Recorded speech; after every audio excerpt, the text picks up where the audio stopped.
ಏನು CA ವಿವಾದ ಏನಿತ್ತು, ಇದು ಸುಮಾರು 4-5 ದಿನಗಳಿಂದನೇ ಹೈಕೋರ್ಟ್ ಅಲ್ಲಿ ಇದು ಅವರ ವಿರುದ್ಧವಾಗಿ ಸ್ಟೇ ಬಂದು, ಇದು ಏನು ಪ್ರೋಸೆಸ್ ನಡೆದಿದೆ ಇದು ಸರಿಯಾಗಿ ನಡೆದಿಲ್ಲ. ಇಲ್ಲಿ ಬೇರೆಯವರ ಒಂದು ಇನ್ಫ್ಲೂಯೆನ್ಸ್, ಬಲಾಢ್ಯರ ಇನ್ಫ್ಲೂಯೆನ್ಸ್ ಇದೆ ಅನ್ನೋದು ಮೇಲ್ನೋಟಕ್ಕೆ ಕಾಣ್ತಾ ಇದೆ ಅನ್ನೋ ರೀತಿಯಾಗಿ ಈ ಒಂದು ಪ್ರೋಸೆಸ್ ಸರಿಯಾಗಿ ನಡೆದಿರೋದ್ರಿಂದ ಅವರು ಏನು ಪ್ರದೀಪ್ ಈಶ್ವರ್ ಅವರು ತಮ್ಮ ಪರಿಶ್ರಮ ಅಕಾಡೆಮಿಗೆ CA ಮಾಡ್ಕೊಬೇಕು ಅಂತ ಹೋದ್ರು, ಅದನ್ನ ಘನತೆವೆತ್ತ ಹೈಕೋರ್ಟ್ ಅದನ್ನ ನಿಲ್ಲಿಸ್ತು, ಸ್ಟೇ ತಂದಿದೆ. ಅದರ ಏನು ಒಂದು ಸ್ಟೇ ಬಂದಿತ್ತು, ಆ ಸ್ಟೇ ಏನ್ ಬಂದಿತ್ತು, ಆ ಸ್ಟೇ ಬಂದಿರೋದ್ರ ಪರವಾಗಿ ಅದನ್ನ ಜನಗಳ ಗಮನಕ್ಕೆ ತರುವಂತಹ ಕೆಲಸವನ್ನ ಕುಮಾರಸ್ವಾಮಿ ಅವರು ಮಾಡಿದ್ರು. ಏನಂತಂದ್ರೆ ಕುಮಾರಸ್ವಾಮಿ ಅವರು ತಮ್ಮ ಒಂದು ಎಕ್ಸ್ ಖಾತೆಯಲ್ಲಿ ಈ ರೀತಿ ಕಾಂಗ್ರೆಸ್ನ ಶಾಸಕರು ಈ ರೀತಿ ತಮ್ಮ ಪ್ರಭಾವವನ್ನು ಉಪಯೋಗಿಸಿ ಅಕ್ರಮವನ್ನ ಮಾಡಿರೋದು ಕೋರ್ಟ್ ಗಮನಕ್ಕೆ ಬಂದಿದೆ ಅನ್ನೋ ರೀತಿಯಲ್ಲಿ ಅವರು ಒಂದು ಪೋಸ್ಟ್ ಮಾಡಿದ್ರು. ಅದಕ್ಕೆ ನಮ್ಮ ಶಾಸಕರು ನೋಡಿ, ಸೈದ್ಧಾಂತಿಕವಾಗಿ ಕುಮಾರಸ್ವಾಮಿ ಅವ್ರನ್ನು ಅವರು ಪ್ರಶ್ನೆ ಮಾಡೋ ಹಕ್ಕಿದೆ ಶಾಸಕರಿಗೆ, ಹಾಗೂ ನಮಗೂ ಇದೆ. ನರೇಂದ್ರ ಮೋದಿ ಅವ್ರನ್ನು ಮಾತಾಡೋ ಹಕ್ಕಿದೆ.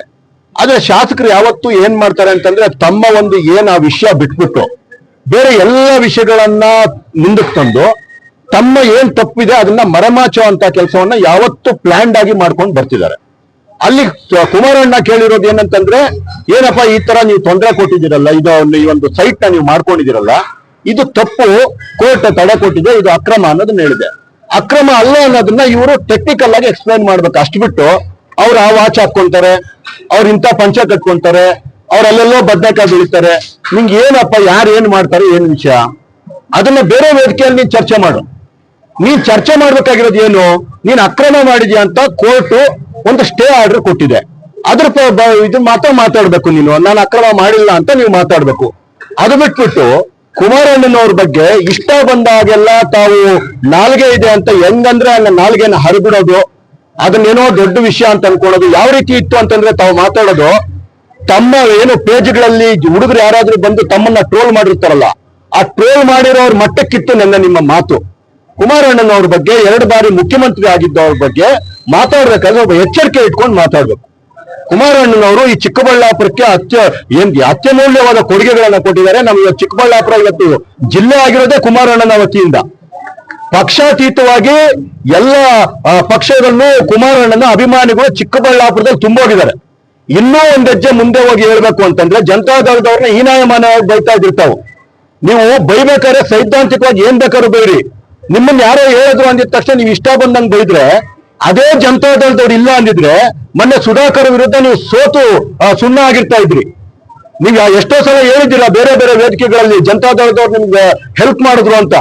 ಆವತ್ತು ದಳದವರು ನಮ್ಮ ಓಟ್ ಪೋಲ್ ಆಗೋದ್ ಬೇಡ, ನಮ್ಮ ಓಟ್ ಡಿವೈಡ್ ಆಗಿ ಏನು ಬಿಜೆಪಿ ಗೆದ್ದು ಬಿಡುತ್ತೆ ಅನ್ನೋ ಒಂದು ಇದರಿಂದ, ಸುಧಾಕರ್ ಅವ್ರು ಗೆದ್ದು ಬಿಡ್ತಾರೆ ಅನ್ನೋ ಒಂದು ಇದರಿಂದ ದಳದವರೆಲ್ಲ ತಮ್ಮ ಪರವಾಗಿ, ತಾವು ಓಟ್ ಕೇಳಿಲ್ಲ ಅಂದ್ರೆ ತಮ್ಮ ಪರವಾಗಿ ಓಟ್ ಮಾಡಿದ್ದಾರೆ. ಅದಕ್ಕೋಸ್ಕರ ತಾವು ಇವತ್ತು ಗೆದ್ದು ಶಾಸಕರಾಗಿದ್ದೀರಾ. ಆ ಒಂದು ಕೃತಜ್ಞತೆ ತಮ್ಗಿರ್ಬೇಕು. ಇಷ್ಟ ಬಂದಂಗೆಲ್ಲ ಮಾತಾಡಿದ್ದೀರಾ. ತಾವು ಏನು CA ವಿಷಯಕ್ಕೆ ಬಂದ್ರೆ, CA ತಾವು ಅಪ್ಲೈ ಮಾಡಿದ್ದೀರಾ, ಯಾವ್ದೋ ಒಂದು ಲೇಔಟ್ ಅಲ್ಲಿ ಅಪ್ಲೈ ಮಾಡಿದ್ದೀರಾ, ತಪ್ಪಿಲ್ಲ. ತಮ್ಮ ಒಂದು ಸಂಸ್ಥೆಗೆ ತಾವು ಅಪ್ಲೈ ಮಾಡಿರೋದ್ರಲ್ಲಿ ಏನೂ ತಪ್ಪಿಲ್ಲ. ಆದ್ರೆ ಅಪ್ಲೈ ಮಾಡಿದ್ದಾದ್ಮೇಲೆ ಅದ್ರ ಏನಿದೆ ಬೈಲ ಏನಿದೆ, 90 ದಿನಗಳವರೆಗೂ ಅದು ಅಪ್ಲಿಕೇಶನ್ ಓಪನ್ ಇರಬೇಕು. ಇನ್ಯಾರಿಗಾದ್ರೂ ಅಪ್ಲಿಕೇಶನ್ ಹಾಕಕ್ಕೆ ಅವಕಾಶ ಇರುತ್ತೆ ಅವ್ರು ನೋಟಿಸ್ ಕೊಟ್ಟಿದ್ದ ದಿವಸದಿಂದ. ನೀವು ನಿಮ್ ಪ್ರಭಾವ ಉಪಯೋಗಿಸಿ 45-50 ದಿವಸದಲ್ಲೇ ಅದನ್ನ ಕ್ಲೋಸ್ ಮಾಡಿಸಿ, ಇನ್ಯಾರೋ ಬಂದು ಅದಕ್ಕೆ ಅಪ್ಲಿಕೇಶನ್ ಹಾಕಕ್ ಬಂದ್ರೆ ಅದನ್ನ ಹಾಕದಿರೋ ಇರೋ ಹಂಗೆ ತೊಡೆದು ನಿಮ್ಮಷ್ಟಕ್ಕೆ ನಿಮ್ಗೆ ಅಲರ್ಟ್ ಮಾಡಿಸ್ಕೊಂಡ್ಬಿಟ್ರೆ ಇದು ಅಕ್ರಮನ ಅಲ್ವಾ? ಎಂತ ಚಿಕ್ಕ ಮಗುಗೂ ಗೊತ್ತಾಗೋ ರೀತಿಯಲ್ಲಿ ಹೈಕೋರ್ಟ್ ಆದೇಶ ಇದೆ. ನಾವ್ ಇದನ್ನ ಅವತ್ತೇ ಎತ್ತಬೇಕು ಅಂತ ಅನ್ಕೊಂಡ್ವಿ. ಏನಕ್ಕೆ ಈ ರೀತಿ ಎಲ್ಲ ಏನು ಮಾತಾಡೋದು, ಅನಾವಶ್ಯಕವಾಗಿ ಮಾತಾಡೋದು ಏನು ಬೇಡ. ಶಾಸಕರು ಏನೋ ಕೆಲಸ ಮಾಡ್ಕೊಂಡು ಹೋಗ್ತಿದ್ದಾರೆ, ತಪ್ಪಾಗಿರ್ಬೋದೋ ಇನ್ನೊಂದಾಗಿರ್ಬೋದೋ, ನಾವು ಸುಮ್ಮನೆ ಬಾಯಿ ಮುಚ್ಕೊಂಡು ಸುಮ್ಮನೆ ಇದ್ವಿ. ಆವತ್ತೇ ಪತ್ರಿಕಾಗೋಷ್ಠಿ ಕರಿಬೋದಾಗಿತ್ತು, ಯಾಕೆ ಕರೆದಿಲ್ಲ? ಏನೋ ನೀವು ಪಾಪ ಮಂತ್ರಿಗಳಾಗಬೇಕು ಅಂತ ಬೇರೆ ಹೊರಟಿದ್ದೀರಾ. ಇಂಥ ಟೈಮಲ್ಲಿ ಯಾಕೆ ನಿಮ್ಮನ್ನ ಅಡ್ಡಗಾಲ ಹಾಕ್ಬೇಕು ಅನ್ನೋದು ನಮ್ಮ ಒಂದು ಉದ್ದೇಶ. ನಮ್ಮೂರು ಹುಡುಗ ಏನಾದ್ರೂ ಒಳ್ಳೇದಾಗ್ಲಿ, ಮುಂದಕ್ಕಾದ್ರೂ ಮಂತ್ರಿ ಆಗಾದ್ರೂ ಏನಾದ್ರೂ ಅನುದಾನ ತರ್ತೀಯನಪ್ಪ ಅಂತ ನಮ್ಗೊಂದು ಆಸೆ. ಅಂಥದ್ರಲ್ಲಿ ನೀವು ಕುಮಾರಣ್ಣನ ಬಗ್ಗೆ ಹೀನಾಯಮಾನವಾಗಿ ಬೈತಾ ಇದ್ರೆ ಸುಮ್ಮನೆ ಕೂತ್ಕೊಂಡಿರಕ್ ಆಗೋದಿಲ್ಲ. ಮತ್ತೆ ಪ್ರತಿ ಸಲ ತಾವೇನು ಇನ್ನೊಂದು ಕಾರ್ಡ್ ಮಾಡ್ತಾ ಇದ್ದೀರಾ, ನಾನು OBC ಹುಡುಗ, ನನ್ನನ್ನ ತುಳಿಯೋದಿಕ್ಕೆ, ನನ್ನನ್ನ ಕೊನೆಗಾಣಿಸೋದಿಕ್ಕೆ, ನನ್ನನ್ನ ಮುಗಿಸ್ಬಿಡಕ್ಕೆ ನೋಡ್ತಿದ್ದಾರೆ. ದಯವಿಟ್ಟು ಜಾತಿನ ತಗೊಂಬಂದು ನೀವು ಮಾಡೋದ್ ಬೇಡ, ರಾಜಕೀಯ ಮಾಡೋದ್ ಬೇಡ. ಎಲ್ಲ ಜಾತಿಗಳವರು ತಮ್ಮ ಪರವಾಗಿ ನಿಂತಿದ್ದಾರೆ. ಎಲ್ಲ ಜಾತಿಗಳವರು ನಿಂತ್ಕೊಂಡಿದ್ದಕ್ಕೆ ಇವತ್ತು ನೀವು ಶಾಸಕರಾಗಿರೋದು. ಮಾತಕ್ಕೆ ಮುಂಚೆ OBC ನನ್ನ ತುಳಿಯಕ್, ನೀವು OBC ಕಾರ್ಡ್ ಬೇಡಪ್ಪ, OBC ಅಲ್ಲಿ ಎಷ್ಟೋ ಜನಕ್ಕೆ ಆ CS ಸೈಟ್ ಸಿಗುವಂತ ಅವಕಾಶ ಇಟ್ಟೇನೋ ಅಂತದ್ರಲ್ಲಿ ನೀನು ಒಬ್ಬ OBC ಬಲಾಢ್ಯ OBC ಆಗ್ಬಿಟ್ಟು ಅದನ್ನ ನೀನ್ ತಡೆಯಕ್ ಹೋಗಿದ್ದು ನೀನ್ ತಪ್ಪಲ್ವಾ? ಬೇರೆಯವ್ರಿಗೂ ಅವಕಾಶ ಕೊಡ್ರಿ. ಒಬ್ಬ ಶಾಸಕ ಆದಾಗ ನ್ಯಾಯಗಳನ್ನ ಲಾನ ನೀವು ಫಾಲೋ ಮಾಡ್ಬೇಕು. 90 ದಿವಸಗಳವರೆಗೂ ಇದ್ದಂತಹ ಒಂದು ಅವಕಾಶನ ನೀವು 45-50 ದಿವಸದಲ್ಲೇ ಮುಗಿಸ್ಬಿಟ್ಟಿದ್ದೀರಾ, ಕ್ಲೋಸ್ ಮಾಡಿಸಿದೀರಾ. ನಿಮ್ಮ ಸಂಸ್ಥೆಗೆ ಅದು ಬೆಲೆ ಬಾಳೋ ಅಂತ ಸೈಟ್ ನ ನೀವು ಮಾಡ್ಕೊಂಡ್ಬಿಟ್ಟಿದ್ದೀರಾ. ತಪ್ಪಲ್ವಾ ಇದು? ನಾನ್ ದುಡ್ಡು ಕಟ್ಟಿದೆ ಅಂತ ಹೇಳ್ತಿದ್ದೀರಾ. ದುಡ್ಡು ನೀವು ಕಟ್ಟಬೇಕು, ಇನ್ನೊಬ್ರು ಕಟ್ತಾರೆ. ಯಾರ್ದು ಆಗಿಲ್ಲ 4-5 ಜನ ಆಯ್ತು ಅಂತ ಹರಾಜ್ ಆಗ್ತಾರೆ. ಸಂಸ್ಥೆಗೆ ಇನ್ನೂ ಜಾಸ್ತಿ ದುಡ್ಡು ಬರುತ್ತೆ. ಚಿಕ್ಕಬಳ್ಳಾಪುರ ಪ್ರಾಧಿಕಾರಕ್ಕೆ ಜಾಸ್ತಿ ದುಡ್ಡು ಬರುತ್ತೆ. ಆ ದುಡ್ಡಿಂದ ಇನ್ನೂ ಯೂಸ್ ಆಗುತ್ತೆ. ಇನ್ನೂ ಒಂದು 5-6 ಜನ ಆಗಂಗಾಗ್ಲಿ. ಪೇಪರ್ ನಲ್ಲಿ ಯಾವ್ದ್ರಲ್ಲಿ ಪ್ರಚಾರ ಮಾಡಿದಿರಾ? ಸರಿಯಾಗಿ ಪ್ರಚಾರ ಮಾಡಿಸಿಲ್ಲ. ಜನಗಳಿಗೆ ಯಾರಿಗೂ ಗೊತ್ತಾಗ್ದಿರ ಇರಂಗೆ ಒಳಗೊಳಗಡೆ ಮಾಡ್ಕೊಂಡ ಒಳ್ಳೆ ಸೈಟ್ಗಳು ಮಾಡ್ಕೊಳಕ್ ಹೋಗಿದ್ದೀರಾ. ಇದೆಲ್ಲ ತಪ್ಪಲ್ವಾ? ಇಂತಹ ಕೆಲಸ ನಾವು ಮಾಡ್ಬೇಕಾ? ಇದನ್ನ ಪ್ರಶ್ನೆ ಮಾಡಿದ್ರೆ 2 ಬಾರಿ ಮುಖ್ಯಮಂತ್ರಿಗಳಾಗಿದ್ದಂತವ್ರನ್ನ, ಅವರ ಕುಟುಂಬದವ್ರನ್ನ ಮಾತಾಡ್ತೀರಾ, ಅನಿತಕ್ಕನ ಹೆಸರು ತೆಗಿತೀರಾ, ಅಲ್ಲೆಲ್ಲೋ ಜಮೀನ್ ಮಾಡಿದಿರಾ, ನಿಮ್ಗೆ ಪಂಚೆ ಮಾತ್ರ ಒಂದಿದು, ನಿಮ್ಮೆಲ್ಲ ಇದನ್ನು ಏನ್ರಿ ಇದೆಲ್ಲ ಮಾತು ನಿಮ್ದು? ದೇವರ ಆಶೀರ್ವಾದ ಇತ್ತು, ಚಿಕ್ಕಬಳ್ಳಾಪುರ ಜನಗಳ ಆಶೀರ್ವಾದ ಇತ್ತು. ಇವತ್ತು ನೀವು MLA ಆಗಿದ ತಕ್ಷಣ ಇಷ್ಟ ಬಂದಂಗೆ ಮಾತಾಡಕ್ಕಾಗುತ್ತ ತಾವು? ದಯವಿಟ್ಟು ತಮ್ಮ ಒಂದು ನಾಲ್ಗೆ ಮೇಲೆ ಇಡ್ತಾ ಇರ್ಬೇಕು.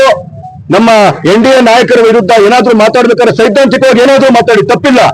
ಏನಂದ್ರೆ ಅದು ನೀವು ಬಾಯಿಗೆ ಬಂದಂಗೆಲ್ಲ ಮಾತಾಡಿದ್ರೆ ಚೆನ್ನಾಗಿರಲ್ಲ. ಪ್ರದೀಪ್ ಈಶ್ವರ್ ಅವರೇ, ಇದಕ್ಕೆ ಮುಂದೆ ನೀವು ಬೆಲೆ ತರಬೇಕಾಗ್ತದೆ. ಕುಮಾರಣ್ಣನ ಆಶೀರ್ವಾದ, ಕುಮಾರಣ್ಣನ ಸೇವೆ ಚಿಕ್ಕಬಳ್ಳಾಪುರಕ್ಕೆ ಎಷ್ಟೋ ಸಿಕ್ಕಿದೆ.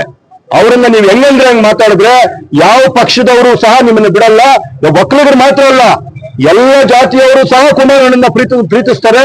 ದಯವಿಟ್ಟು ಈ ವಿಷಯದಲ್ಲಿ ಎಚ್ಚರಿಕೆ ಕೊಡ್ತಾ ಇದ್ದೀನಿ. ಯಾವುದೇ ಕಾರಣಕ್ಕೂ ನನ್ನ NDA ನಾಯಕರ ವಿರುದ್ಧ ಮಾತಾಡ್ಬೇಕಾದ್ರೆ ನಾಲ್ಗೆ ಬಿಗಿ ಹಿಡ್ಕೊಂಡಿರ್ಬೇಕು ಅಂತ ಈ ಮುಖಾಂತರ ಹೇಳಕ್ ಇಷ್ಟಪಡ್ತೀನಿ.